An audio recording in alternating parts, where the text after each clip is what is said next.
Cametá ficou sem essa malmeira, o que vai explicar para nós que essa praça aqui antes era um espaço de campo de futebol, o cametense joga muita bola, é um espaço de lazer. Em 1922 teve a missa dos 100 anos da República, da proclamação da República, mas de 61 a 85 Cametá ficou sem a água. E essa paisagem, toda essa paisagem aqui foi descaracterizada. E hoje vocês já podem ver, nós temos grades aqui em volta, temos a construção da caixa d'água, da bomba, o que explica essas grades aqui em volta. Esse monumento histórico, cultural também cametaense, ele vai perdendo seu valor, ele vai sendo deixado de lado, né, em todo esse contexto, em todo o contexto histórico dele, que é perdido de 61 a 85.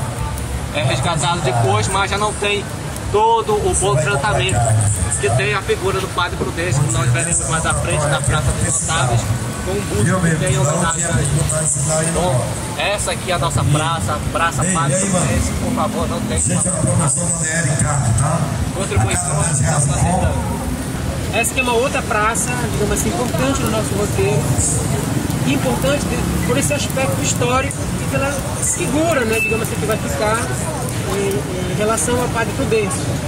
Então a gente pode, digamos assim, dividir a história de Cametá em alguns momentos, em períodos, desde a fundação, né, no início do século XVII, passando pelas intervenções urbaninas lá no século XVIII, tá? E também, já ressaltando a questão da cabanagem, também já a partir do século XIX.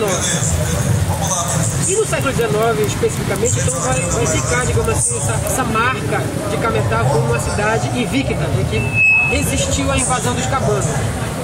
E para valorizar ou para perpetuar essa visão da cidade invicta, algumas ações são tomadas pelos governantes locais, os prefeitos, né, por aqueles que apoiavam, né, os prefeitos, como símbolo dessa resistência à cabanagem.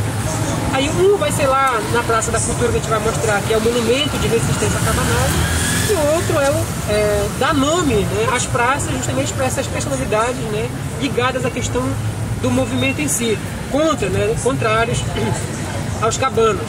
Aí tanto do modo de Seixas, Coelho, Ângelo Corrêa e outros. Mas a figura principal relacionada com a questão da cabanagem em Cametá é o Padre Prudêncio, porque ele que tinha essa função de juiz, né, também, né, ele era um militar, era um juiz, então ele tinha essa função de proteger a cidade, na visão lá que é repassada.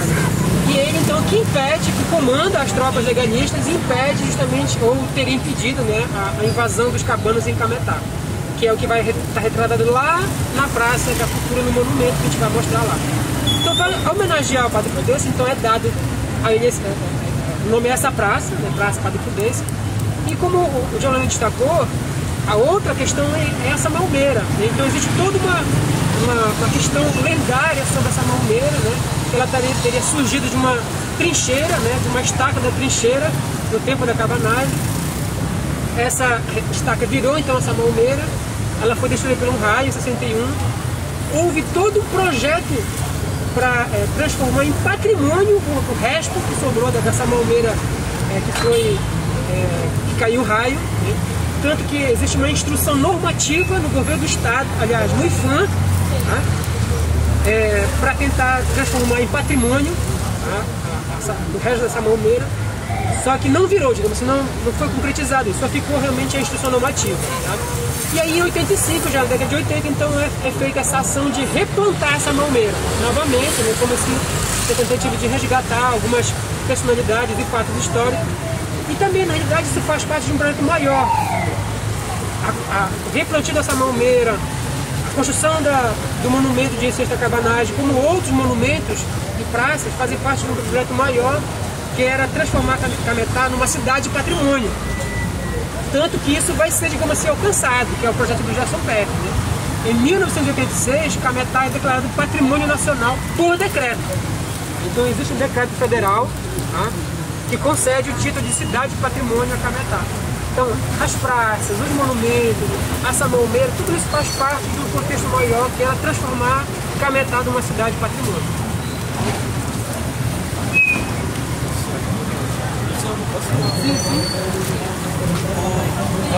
Meu nome é Juan, sou lá de Belém. A gente fala muito se debate no rodeio geoturístico a questão do patrimônio, né? O rodeio geoturístico em si ele fala da ligação do patrimônio com a história local. Mas como tem muitos visitantes, entusiastas, e também tem nós do rodeio geoturístico que estudamos patrimônio, mas tem muita gente que não entende o sentido da palavra patrimônio, né? Gostaria de esclarecer, como eu costumo fazer no roteiro de Belém, que patrimônio, existem categorias de patrimônio. Patrimônio, por exemplo, jurídico, ele é um conjunto de bens apenas. Por exemplo, o patrimônio público é um conjunto de bens aqui, a Secretaria de Saúde Pública, a Prefeitura seria um conjunto de bens. Existe o patrimônio cultural e histórico, como o da igreja, que a gente viu agora há pouco, que é um patrimônio, ele é algo excepcional à história local, à história mundial.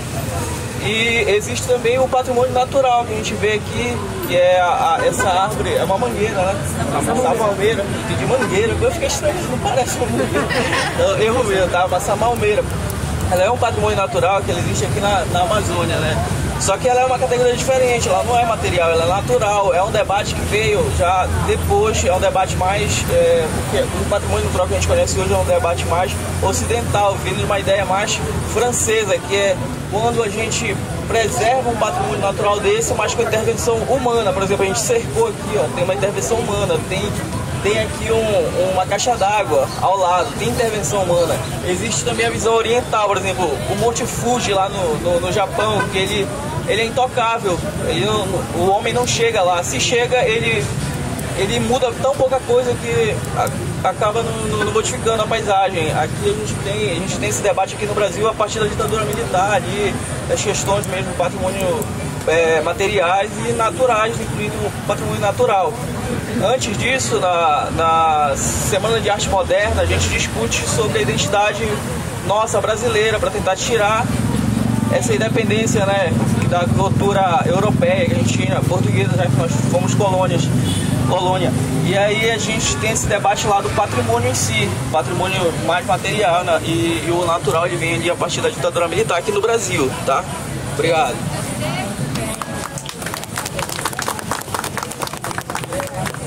Foi muito bom tocar nessa questão do patrimônio. E isso, inclusive, digamos assim, foi também a polêmica sobre a tentativa de transformar em patrimônio, né? Porque aí ficaram um resto, né, da primeira samalmeira. E aí queriam concretar, né, o que restou dessa samalmeira para justamente transformar em patrimônio. Mas aí era um patrimônio natural. E aí, realmente esse impasse, digamos assim, ficou esse impasse, né? Como é que seria isso? Por isso talvez não tenha ido para frente, inclusive, o projeto, né, de transformar em patrimônio. Aí ficou só a instrução normativa, como eu falei lá, de 61 ainda, mas, digamos assim, não foi dado andamento. A gente pesquisou um pouco sobre isso, mas só encontrou realmente o registro da instrução normativa. Tá? Tanto que o único bem, né, tombado como patrimônio implementar é a Igreja São João Batista. Assim, agora, pessoal, a gente vai entrar na feira. E aí na feira não tem como a gente fazer essa parada, né? Porque é muito barulho, muito movimento. Na realidade, é isso que é esse movimento, né? Esse fluxo constante, esse ir e vir. Então, na feira, a gente vai tentar destacar, observe, como o Jonathan falou, né? Então, tente fazer esse olhar, né, para além, né, da paisagem, verificar o que está no contexto. Então, a gente vai passar na feira, vocês vão enxergar, especialmente o pessoal de fora, né? Mas também o pessoal de Cametá pode ter esse novo olhar. Então, a feira ela tem várias partes, vários componentes. Então, tem a feira da farinha, tem a parte das frutas regionais, que é onde a gente vai entrar logo. Tem a parte das confecções, tem a feira do açaí, tem a feira do peixe, que a gente chama de peixe da maré. Depois a gente vai passar no mercado de peixe do gelo, para ver lá os botos. Antes a gente vai passar para ver o monumento lá, o Pedro Teixeira.